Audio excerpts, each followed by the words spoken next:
జీవితంలో ఒక్కసారైనా దర్శించాలనుకునే అద్భుత యాత్ర కైలాస మానస సరోవర యాత్ర. పూర్తి వివరాల కోసం సంప్రదించండి Shri Gayatri tours and travels. Sir నమస్తే. నమస్తే. విజయనగరంలో దారుణం జరిగింది. అంటే అత్తతో ఎఫ్ఐఆర్ పెట్టుకొని మామూలు చంపేయడం ఒక పెద్ద సంచలనం అయింది.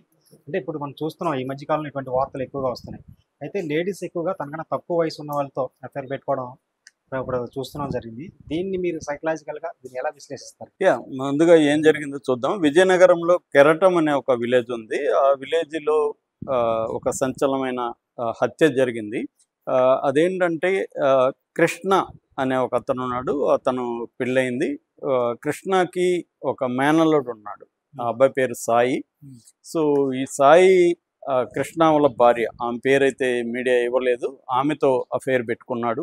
అంటే మేనమామ భార్యతో అఫైర్ పెట్టుకున్నాడు. ఈ అబ్బాయి యంగ్గా ఉన్నాడు, స్మార్ట్గా ఉన్నాడు. కృష్ణ ఆయన పనికి వెళ్ళేవాడు, హార్డ్ వర్క్ చేసేవాడు. సహజంగానే ఆయన అంత స్మార్ట్గా లేడు. సో పెళ్ళయి కూడా చాలా కాలం అయింది వాళ్ళకి. సో ఈ అబ్బాయి యంగ్గా ఉన్నాడు, డైనమిక్గా ఉన్నాడు. సో ఈ అబ్బాయితో అఫైర్ ఆమె పెట్టుకుంది. అయితే ఈ క్రమంలో మామూలుగా నేను చాలాసార్లు చెప్తుంటాను, అఫైర్లు అనేవి అదేదో పిల్లి కళ్ళు మూసుకొని పాలు తాగినట్టుగా మనం అనుకుంటాం తప్ప ఖచ్చితంగా తెలిసిపోతుంది. అందులో ఇవాళ టెక్నాలజీ పెరిగినాక, ఫోన్లు ఇవన్నీ వచ్చేసినాక అఫైర్లని రహస్యంగా ఉంచడం కష్టం. అందుకనే చాలాసార్లు మల్టిపుల్ అఫైర్స్ పెట్టుకుంటున్న అబ్బాయిలు కావచ్చు, అమ్మాయిలు కావచ్చు, లేదా పార్ట్నర్స్ కావచ్చు, వాళ్ళకి తెలిసిపోతాయి. అఫైర్లు పెట్టుకున్నట్టు తెలిసిపోతుంది, ఈజీగా తెలిసిపోతుంది. ఇవాళ ఏంటంటే స్పైవేర్లు కూడా ఈజీగా వచ్చేసాయి. మనం రిమోట్గా కూడా మీరు ఎక్కడున్నారో నేను ఇక్కడ నుంచి చెప్పచ్చు, నా ఫోన్లో నుంచి చెప్పచ్చు. అట్లాంటి టెక్నాలజీ అంతా వచ్చేసింది. పైగా ఒకే ఇంట్లో ఉండేవాళ్ళు ఫోన్లు ట్రాక్ చేయడం కూడా పెద్ద కష్టం కాదు. సో అనేక రకాలుగా ఇవాళ ఈజీ అయిపోయింది. సో అందువల్ల ఏదైనా, అందుకనే నేను చాలాసార్లు చెప్తుంటా, రిలేషన్షిప్స్లో ట్రాన్స్పరెన్సీ ఉండాలి, అంటే క్లారిటీ ఉండాలి. సో ఓపెన్గా ఉండాలి. ఒక అబ్బాయి ఒక అమ్మాయి ప్రేమించుకున్నారనుకో, ఈ అమ్మాయికి ఇంకొక ఇద్దరితో కూడా అఫైర్ ఉన్నప్పుడు ఈ అబ్బాయికి చెప్పాలి ముందే, బిగినింగే, నాకు ఇద్దరితో కూడా ఉంది, నీతో కూడా నేను పెట్టుకుంటాను, నాకేం అభ్యంతరం లేదు, నీకు అభ్యంతరం లేకపోతే. కాకపోతే వాళ్ళకి ఇద్దరితో కూడా ఉన్నాను కాబట్టి నువ్వు దాన్ని అర్థం చేసుకోవాలి అనేది ముందే చెప్పేవాడు. ఓకే అయితే పెట్టుకుంటే కొంత బెటర్. అది కూడా చెప్పలేము, ఎందుకంటే హ్యూమన్ బీయింగ్ బేసిక్గా ఇర్రేషనల్ హ్యూమన్ బీయింగ్ అంటారు. మన ఇర్రేషనాలిటీ అనేది ఇల్లాజికల్గా బిహేవ్ చేస్తాం, ఇర్రేషనల్గా బిహేవ్ చేస్తాం. సో కాబట్టి ఎప్పుడు ఎలా ప్రవర్తిస్తామో ఎవడికి తెలియదు. ఆ ఎమోషనలైజ్ అయిపోయినప్పుడు బిగినింగ్లో రీజన్ అంతా ఉంటుంది, రిలేషన్షిప్లోకి వెళ్ళిపోయే కొద్దీ ఎమోషనలైజ్ అయిపోతాము. ఎమోషనల్ అయిపోయినప్పుడు ఒక పవర్ డైనమిక్స్ ఉంటాయి మళ్ళీ. అంటే నాకే కావాలి ఈ అమ్మాయి, ఇంకెవరికి వెళ్ళకూడదు అనేది ఉంటుంది. అందువల్ల ఇది అంత ఈజీ వ్యవహారం కాదు. కానీ వీళ్ళకున్న ఇవాళ ఉన్న ఫ్రీడమ్ కావచ్చు, అంటే వీళ్ళు నమ్ముతున్నారు ఫ్రీడమ్ నిజానికి ఏమి లేదు, కానీ ఫ్రీడమ్ ఉన్నట్టు నమ్మడం కావచ్చు, ఫైనాన్షియల్ ఇండిపెండెన్స్ కావచ్చు, ఎంపవర్మెంట్ కావచ్చు, వీటి వల్ల ఏంటంటే నా ఇష్టం వచ్చిన వాళ్ళతో నేను అఫైర్ పెట్టుకుంటా, వీడోడు కొట్టంగా నన్ను కంట్రోల్ చేయడానికి కానీ అమ్మాయి అనుకుంటుంది. అది థియరాటికల్గా కరెక్ట్, కానీ ప్రాక్టికల్గా అలా ఉండదు జీవితం. అందుకని ప్రాక్టికల్ ఇష్యూస్ ఏమున్నాయి, వాటికి రెడీగా ఉన్నామా ఫేస్ చేయడానికి అనేది థింక్ చేయకుండా అఫైర్లలోకి వెళ్తే మాత్రం వెరీ డిఫికల్ట్. పద్మవ్యూహం లాంటిది, ఎంట్రీ ఉంటుంది కానీ ఎగ్జిట్ వెరీ డిఫికల్ట్. సో అది తెలియక చాలా మంది ఏంటంటే ఎంజాయ్ చేయొచ్చు లైఫ్ని అనుకుని వెళ్ళిపోతున్నారు. దానివల్ల రకరకాల ప్రాబ్లమ్స్లోకి వెళ్తున్నారు. ఇది కూడా అటువంటిది. ఇప్పుడు ఈ అబ్బాయి అతతో అఫైర్ పెట్టుకున్నప్పుడు ఈ అబ్బాయికి ఐడియా ఉండాలి, ఆమెకు కూడా ఐడియా ఉండాలి. ఇది మన రేపు తెలుస్తుంది, దీన్ని ఎలా డీల్ చేయాలి అనేది ఏమి లేకుండా పెట్టుకున్నాక క్రైమ్కి వెళ్ళడం అనేది జరుగుతుంది. సో ఈ అబ్బాయి పెట్టుకున్నాడు, ఇతనికి తెలిసింది, దాంతో గొడవ అయింది. దాంతో ఈ అబ్బాయి ఏం చేశాడంటే వీడుంటే మనకి ఇబ్బంది అని వాడిని చంపేద్దామని వాళ్ళ మేనమామని చంపి ఎవరికి తెలియకుండా పూర్తి చేశాడు కూడా ఇతను. ఈ మధ్య ఏంటంటే హత్యలు చూస్తామంటే చాలా తెలివిగా చేస్తున్నాం అనుకొని చేస్తున్నారు. ఇంటర్నెట్లు చూస్తున్నారు, మర్డర్ని గమనిస్తున్నారు, ఎవరెవరు ఎలా చేస్తారు. ఓహో వీడు ఇలా దొరికిపోయాడు కాబట్టి మనం ఇలా శవం ఉంటే దొరికిపోతాం కాబట్టి శవాన్ని పూర్తి చేద్దాం అని పూర్తి చేశాడు, కానీ దొరికిపోయాడు. అయితే ఇంకా దీనికి సంబంధించి డీటెయిల్స్ రావాలి. ఇప్పుడు ఇందాకే జరిగింది ఇది, అంటే ఫైండ్ అవుట్ ఇందాక అయింది కాబట్టి ఇంకా డీటెయిల్స్ రాలేదు. ఇతను ఎలా చేశాడు, ఏంటి, ఎలా పూడ్చాడు, దాన్ని పోలీసులు ఎలా ఫైండ్ అవుట్ చేశారు, ఈ డీటెయిల్స్ అంతా మనకు రావాల్సి ఉంది. కానీ ఇక్కడ బాటమ్ లైన్ అసలు ఈ టాపిక్ ఎందుకు చెప్పుకుంటున్నాం బేసిక్గా అంటే, అంటే అఫైర్స్ ఒక మీరు అడిగిన ఒక యాంగిల్ ఏంటంటే స్త్రీలు తమ కంటే చాలా చిన్న వాళ్ళతో ఎందుకు అఫైర్లు పెట్టుకుంటారు ఒక క్వశ్చన్. రెండోది క్రైమ్ ఆఫ్ ప్యాషన్ అంటారు వీటిని, అంటే లస్ట్ క్రైమ్స్ అని కూడా అంటారు. సో ఒక అఫైర్ పెట్టుకోవడం వల్ల దానికి అడ్డొస్తున్నారని భార్యలు భర్తలను చంపేసిన సంఘటనలు ఉన్నాయి, భర్తల్ని భార్యలు చంపేసిన సంఘటనలు ఉన్నాయి, ఇట్లాగా లవరు తన మొగుడిని చంపేసిన సంఘటనలు ఉన్నాయి, లేకపోతే మొగుడు లవర్ని చంపేసిన సంఘటన, ఇవన్నీ కూడా లస్ట్ క్రైమ్స్ అనేవి చాలా ఎక్కువగా జరుగుతాయి ఇండియాలో కూడా. ఎందుకంటే మనకి ఒక ట్రాన్సిషన్ అంటాం, అంటే సందేహం, టెక్నాలజీ మారింది, ఇవన్నీ మారుతా ఉన్నాయి, రిలేషన్షిప్స్, టెక్నాలజీ, సోషల్ మీడియా, సంబంధాలు పెట్టుకునే ఇది, ఫైనాన్షియల్ ఫ్రీడమ్, ఇవన్నీ వస్తున్నాయి. దానికి తగినట్టుగా విలువల దీంట్లో మార్పు రాలేదు. సో ఇప్పటికి కూడా స్త్రీలకి, ఇప్పుడు ఈమె ఫర్ ఎగ్జాంపుల్ అమెరికాలో అయితే భర్తకి చెప్పేసేది నాకు వేరే అఫైర్ ఉంది, నేను నీతో నాకు రామ్ రామ్ అని విడాకులు. అక్కడ విడాకులు కూడా ఈజీనే, ఎందుకంటే ఒకరికి ఇష్టం లేకపోయినా విడాకులు ఇచ్చేస్తారు. ఇక్కడ అలా కాదు, ఇక్కడ కోర్టులు అంత ఈజీగా వదలవు, వాళ్ళని మళ్ళీ కలపడానికి ట్రై చేయడం ఇది. అందువల్ల 1% రేట్ ఉంది విడాకుల రేటు. మనకు చూస్తే ఎక్కువ ఉన్నట్టు అనిపిస్తుంది. అర్బన్ దీంట్లో కొంత పెరుగుతుంది, అప్పర్ క్లాస్లో పెరుగుతుంది, కానీ ఓవరాల్ డైవర్స్ రేటు 1%కి అటు ఇటు ఉంది తప్ప 2% కూడా డైవర్స్ రేట్ లేదు ఇండియాలో. అందువల్ల ఏం చేస్తున్నారంటే వీళ్ళు సీక్రెట్గా అఫైర్లు పెట్టుకోవడం, క్రైమ్లోకి వెళ్ళడం. నిజానికి విడాకుల్ని కానీ మనం కొంత లిబరలైజ్ చేయగలిగితే క్రైమ్ తగ్గుతుంది. ఎందుకు ఇప్పుడు ఇలాంటి దాంట్లో ఇప్పుడు ఆమె చెప్పేసి విడాకులు తీసుకుని వీడితో ఉండేది, వీళ్ళతో మళ్ళీ ఏమవుతుందో అది వేరే విషయం. ముందు ఆ క్లారిటీకి వచ్చేవాళ్ళు కదా. ఇక్కడ రహస్యంగా పెట్టుకోవాలా, రహస్యంగా పెడితే తెలుస్తుంది, తెలిసినప్పుడు గమ్మునుండు, అతను తిడతాడు, తిట్టినప్పుడు వీడు ఏంద్రా ఈ గోళ, వీడిని పక్కకు పంపిస్తే మనం హ్యాపీగా ఉందాం అనిపిస్తుంది. సో ఇది తెలివిగా చేద్దాం, దొరకకుండా చేద్దాం అనుకుంటారు. కానీ ఇవాళ 99% దొరికిపోతారు. క్రైమ్ చేసి దొరకకుండా ఉండడం వెరీ వెరీ రేర్, పోలీసులు వద్దనుకుంటే తప్ప. ఇప్పుడు మనకి అక్కడ గండికోటలో అమ్మాయి వైష్ణవ్ అనుకుంటా, వైష్ణవిని చంపేశారు, అది ఇప్పటి వరకు బయట పెట్టలేదు. లాస్ట్ మంత్ జూలై 14 జరిగింది, 1 month దాటిపోయింది. ఎందుకు బయట పెట్టలేదంటే పోలీసులు ఏదో దాన్ని దాచదలుచుకున్నారు. వాళ్ళు కానీ అనుకుంటే అది బయట పెట్టడం పెద్ద విషయం కాదు, పట్టుకోవడం పెద్ద విషయం కాదు. ఇవాళ సింపుల్గా ఏంటంటే టెక్నాలజీ, సీసీటీవీలు, ఫోన్లు, ఈ 2 చాలు. టవర్ అంటే సిగ్నల్ని బట్టి ఎక్కడ మీ ఫోన్ ఆ టైంలో ఎక్కడ ఉన్నారో కూడా కనిపెట్టచ్చు. ఇవి చాలు మినిమం. అవి కాకుండా అనుమానావతల్ని కొడతారు 3rd degree, అది ఏజ్ ఓల్డ్ టెక్నిక్. సో బయట ఈజీగా వచ్చేస్తాయి అన్నమాట. కాబట్టి ఇది కూడా ఇతన్నైతే పట్టుకున్నారని చెప్తున్నారు, ఇంకా వివరాలు తెలియజేయాలి. అయితే ఇక్కడ రెండో ప్రశ్న ఏంటంటే స్త్రీలు ఎందుకు చిన్నపిల్లల్ని ఎక్కువ లవ్ చేస్తారు? అది నిజానికి యూనివర్సలైజ్ చేయలేము, అందరూ స్త్రీలందరూ తమ కంటే చిన్నవాళ్ళనే చేస్తారని.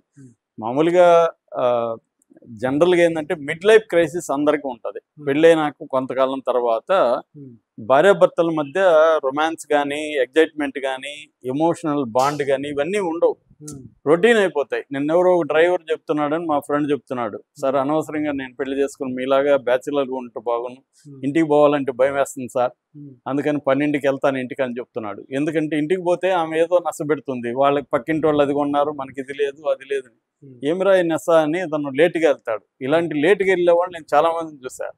అంటే ఏంటి, వాళ్ళిద్దరి మధ్య ఒక ఫేక్ రిలేషన్షిప్స్, ఫైనాన్స్ ఇవి వచ్చేస్తాయి. ఇంకా ఒకరినొకరు మ్యానిపులేట్ చేసుకోవడం మొదలు పెడతారు. దీంట్లో ఒక ఆనెస్ట్ ఎమోషనల్ రిలేషన్షిప్, కనీసం ఒక ఓపెన్ ఫ్రెండ్షిప్ ఇవే ఉండవు. రొమాన్స్ ఎలాగో తగ్గిపోతుంది. అంటే స్ట్రేంజ్ బాడీని ఎక్స్ప్లోర్ చేయడం ఏమి ఉండదు, ఇంకా బాడీ తెలిసిపోతుంది, వాళ్ళకి రియాక్షన్స్ తెలిసిపోతాయి, రొటీన్ అయిపోతుంది. సో దీంట్లో నుంచి వెరైటీ కావాలనిపిస్తుంది ప్రతి ఒక్కరికి. వెరైటీ రెడీగా ఉంటుంది, ముఖ్యంగా స్త్రీలకు విపరీతంగా క్యూలలో ఉంటారు అబ్బాయిలు. సో ఉన్నప్పుడు ఎందుకు పెట్టుకోకూడదు అఫైర్ అనిపిస్తుంది. సో ఇవన్నీ ఆలోచించి అఫైర్లు ఎవరు పెట్టుకోరు. ఇప్పుడు నేను చెప్పింది అది జరగదు, అది ఐడియల్ సిచ్యువేషన్ చెప్తున్నా, అలా ఉంటే మంచిదా అని చెప్తున్నా, కానీ అది జరగదు. అది ఎందుకంటే మనం ఎమోషనల్గానో లేకపోతే ఎగ్జైట్మెంట్ కోసమో టెంపరీగా ఆలోచించి పెట్టుకుంటాం అఫైర్లు. పెట్టుకున్నాక కదా ఇష్యూస్ వచ్చేది. కొంతమందికి రాకుండా కూడా డీల్ చేసేవాళ్ళు కూడా ఉంటారు, డీల్ జాగ్రత్తగా చేసుకుంటూ పోయేవాళ్ళు కూడా ఉంటారు. ఎవరో ఒకరు సరెండర్ అయిపోతారు, భర్త అఫైర్ పెట్టుకుంటే భార్య సార్ ఏడవని వెళ్ళాం అంత బాగానే ఉన్నాడు కదా అనుకొని ఆమె కాంప్రమైజ్ అయిపోతే అంత హ్యాపీగా ఉంటుంది. కానీ ఈమె కాంప్రమైజ్ కాకపోతేనే గొడవలు వస్తాయి. సో అలాగా మామూలుగా ఎందుకంటే ఎక్కువగా చిన్నవాళ్ళని ఎందుకు చేస్తారు అబ్బాయి, ఒక సైకాలజికల్ స్టడీ ఏం చెప్తుందంటే ఒక రకమైన పవర్ ఉంటుంది, భర్తతో అది ఉండదు. భర్తతో ఏమి సరెండర్ అవ్వాలి, వాడు డామినేట్ చేస్తాడు, వీడికి ఏం పవర్ ఉండదు. తనకంటే చిన్నవాడంటే ఒక పవర్ ఉంటుంది, ఒక వాడితో వాడు కూడా ఈమెని పవర్ఫుల్ ఇదిగా చూస్తాడు. రెండోది ఈమె ఎక్స్పీరియన్స్డ్ ఉంటుంది, అంటే మనుషుల్ని మగవాళ్ళని ఎలా డీల్ చేయాలి ఇదే ఐడియా ఉంటుంది, మగుడిని అది చేయలేదు. ఇంకోటి ఏంటంటే స్త్రీలకు ఉండే లైంగిక అవసరాలు వేరు, మగవాడికి ఉండే అవసరాలు వేరు. ఇది చాలా మంది మగవాళ్ళు పట్టించుకోరు, ముఖ్యంగా భర్తలు పట్టించుకోరు. భర్త ఏం చేస్తాడంటే వీడి పాయింట్ ఆఫ్ వ్యూలోనే ఆమెను అప్రోచ్ అయ్యి వీడి సుఖం చూసుకొని వీడు వెళ్ళిపోతాడు. చాలా సార్లు వీడికి సుఖం ఎండ్ అయ్యేటప్పుడు వాళ్ళకి స్టార్ట్ అవుతుంది, అది వీడికి అనవసరం, వాడు పట్టించుకోడు. అక్కడ వాళ్ళకి రోజు రోజు రోజు అసంతృప్తి పెరిగిపోయి వాళ్ళు చెప్తారు కూడా, ఒరే బాబు నువ్వు నన్ను పట్టించుకోవట్లేదు, నీ పన్ను చూసుకొని వెళ్తున్నావు అంటే వాడు అవేం పట్టించుకోడు, వాడు చెప్పినా కూడా. అప్పుడు ఈమెకి అసంతృప్తి వస్తుంది, వీడు నన్ను పట్టించుకోవట్లేదు, నేనెందుకు అఫేర్ వేరే వాళ్ళతో పెట్టుకోకుండా ఉండాలి, నేను నా ఎన్ని రోజులు ఇలాగ ఉండాలి అనిపిస్తుంది. అలాంటప్పుడు ఎవరో దొరికాడు అనుకో, పక్కింటోడు ఇలాంటి కుర్రాడు ఉన్నాడు, అందుబాటులో ఉన్నాడు, అఫేర్ పెట్టుకుందాం అనుకుంటారు. సో అంటే ఇన్హిబిషన్స్ కూడా ఉంటాయి. భార్యాభర్తల మధ్య ఫ్రీగా మాట్లాడుకొని నాకు ఈ అవసరాలు ఉంది, నన్ను ఇలా అప్రోచ్ అవ్వు, నువ్వు నాతో ఇలా ఉండు, నాతో మామూలుగా సెక్స్లో ప్రీ ప్లే పోస్ట్ ప్లే ఇవి ఉంటాయి కదా దశలు, ఇవన్నీ వీడు చేయడు. వీడు ఏంటంటే రావడం, వాడు ఏదో అది పనిలాగా అన్నం తిన్నట్టు ఆ వ్యవహారం చూసుకుని వాడు వెళ్ళిపోవడం. సో ఇది జరుగుతుంటుంది. చాలా మంది ఏంటంటే భర్తలకి బయట టెన్షన్లు ఉండొచ్చు, జాబ్లు ఉండొచ్చు, ఇంట్లో ఈమె హౌస్ వైఫ్ ఉన్నప్పుడు ఈమెకి లేజర్ ఉంటుంది, లేజర్గా ఉన్న వాళ్ళ కోరికలు కూడా పెరుగుతూ ఉంటాయి, వాడికి అంత కోరికున్నా కూడా అలసట ఉంటుంది. సో ఇలాంటి మోడ్ ఉంటుంది, వాడికి ఉండదు. పైగా చికాగ్గా వాడు దీన్ని తప్పించుకోవడానికి కూడా తిడతాడు, కావాలని గొడవ పెట్టుకుంటాడు, ఎస్కేప్ అవ్వాలి కదా, మంచిగా ఉంటే ఈరోజు మళ్ళీ ఇలా రకరకాల వ్యవహారాలు ఉంటాయి. దీంతో వీళ్ళ మేజర్గా ఏంటంటే ఇవన్నీ బాటంలో ఏంటంటే అసంతృప్తి, కోపము, విసుగు పెరిగిపోతూ ఉంటుంది. దీనివల్ల వేరే వాళ్ళు కావాలి, వ్యాలిడేషన్ కావాలి. అట్లాగే కొంతమందికి అడ్వెంచర్ నేచర్ ఉంటుంది, ప్లేఫుల్ నేచర్ అంటారు. ప్లేఫుల్ వీడు యాడ్ చేస్తాడు, వీడు అలసిపోయి వస్తే ఎప్పుడెప్పుడు నిద్రపోయి మళ్ళీ మార్నింగ్ వెళ్దాం అనే మూడ్లో ఉంటాడు. ఏమితో ప్లేఫుల్గా అడ్వెంచరస్గా ఒకరోజు ఎక్కడికో బయటికి వెళ్ళి రావడం, సరదాగా హోటల్కి వెళ్ళి రావడం, లేకపోతే ఎక్కడో అవుటింగ్కి వెళ్ళి 2 days ఉండి రావడం, ఇవేవి రొటీన్ అయిపోయి ఉంటాయి, టేకన్ ఫర్ గ్రాంటెడ్గా తీసుకుంటారు. సో ఇలా 1,00,000 కారణాలు, ఒకటని చెప్పలేము, కేసును బట్టి మనం స్టడీ చేస్తే తెలుస్తాయి. ఏదేమైనా సైకాలజికల్గా చెప్పినప్పుడు ఒక ఎగ్జైట్మెంటు, రెండోది కుర్రాడు ఫిజికల్ ఫిట్నెస్ బాగుంటుంది, సెక్సువల్ ఎనర్జీ వాడితో పోలిస్తే వీడికి ఎక్కువ ఉంటుంది. చాలా మందికి ఎక్కువసేపు కావాలి, వీడైతే అది ఉంటాడు. రెండోది వీడికి అన్ని విషయాలు చెప్పచ్చు ఓపెన్గా, వాళ్ళకి చెప్పలేము, చెప్పినా వాళ్ళు పట్టించుకోరు కాబట్టి ఇంక చెప్పినా వేస్ట్ రా వీడికి అనుకుంటారు. ఈ కుర్రాడికి చెప్తే వాడికి కూడా ఏమని ఇంప్రెస్ చేయాలని వాడు కూడా ట్రై చేస్తాడు, ఈ పైగా యంగ్ కూడా చేయగలడు కూడా. సో ఇలాగా రెండోది ఏంటంటే అదేదో stolen kisses are sweeter than ఏదో ఉంది కదా, ఆల్వేస్ సీటర్ అంటారు, అంటే దొంగిలించిన ముద్దులు బాగుంటాయని. అలాగా అఫైర్లో ఎప్పటికైనా ఒక ఎగ్జైట్మెంట్ ఉంటుంది, లాని బ్రేక్ చేసి మొరాలిటీని బ్రేక్ చేస్తుంటే మనకు వచ్చే థ్రిల్ ఒకటి ఉంటుంది, అది కూడా పనిచేస్తుంది ఈ రిలేషన్షిప్స్లో. కాకపోతే ఇవన్నీ ఓకే, కానీ దీనివల్ల వచ్చే సైడ్ ఎఫెక్ట్స్, మనం ఏ సమాజంలో ఉన్నాము, ఎటువంటి లా మనల్ని కంట్రోల్ చేస్తుంది, దీనివల్ల వచ్చే కాన్సిక్వెన్సెస్ ఏంటి, ఇవి ఆలోచించుకోవడం చాలా అవసరం, ప్రాక్టికల్గా ఉండడం అవసరం. మన ఎమోషన్ని మనం కంట్రోల్ చేసుకొని ప్రాక్టికల్గా ఉండకపోతే, అది బిగినింగ్లోనే ఉండాలి, లేదనుకో నీ కంట్రోల్లో ఎమోషన్స్ ఉండవు, తర్వాత సిచ్యువేషన్స్ ఉండవు, నువ్వు ఆపాలంటే ఆపలేవు, అక్కడ ప్రాబ్లం వస్తుంది. అది రకరకాల ప్రాబ్లమ్స్ దారితీస్తుంది. క్రైమ్ అనేది ఎక్కువ అక్కడే జరుగుతుంది. ఇప్పుడు ఇతను జైలుకి వెళ్ళాలి, ఆమె కూడా జైలుకి వెళ్తుంది ఖచ్చితంగా, వీళ్ళు వేరే వేరే ఉండాలి, మళ్ళీ ఎప్పుడో వస్తారు. ఇక్కడ ఏంటంటే సమస్య, నేను ఇందాక చెప్పినట్టు దొరకడం 100%, కానీ వాళ్ళకి శిక్షలు పడడం తక్కువ. అంటే కన్విక్షన్ రేట్ తక్కువ ఇండియాలో. హత్యల విషయంలో 40 నుంచి 50% కన్విక్షన్ రేట్ ఉంది. ఎందుకంటే డబ్బులు ఖర్చు పెడతారు. ఇప్పుడు ఈ అబ్బాయి దగ్గర డబ్బులు ఉన్నదనుకో, డబ్బులు ఖర్చు పెట్టి విక్టిమ్ వైపు ఎవరు లేరనుకో కేసుని పర్సూ చేయరు. పోలీసులకు డబ్బులు ఇస్తే అక్కడ ఎఫ్ఐఆర్ దగ్గర నుంచి అందరూ అని కాదు, మాక్సిమం చేస్తారు. మంచి లాయర్ని పెట్టుకుంటే కోర్టులో మ్యానిపులేట్ చేసుకోవచ్చు. జైల్లో డబ్బులు ఉంటే జైలు లైఫ్ కూడా బెటర్గానే ఉంటుంది. సో ఇలాగ డబ్బులు ఇన్ఫ్లుయెన్స్ ఉంటే హత్యలు చేసి కూడా బయటకు వచ్చేయచ్చు అన్న ఇది కూడా వీళ్ళకి పనిచేస్తుంది. అందువల్ల కూడా హత్యలు ఈజీగా చేయగలుగుతున్నారు.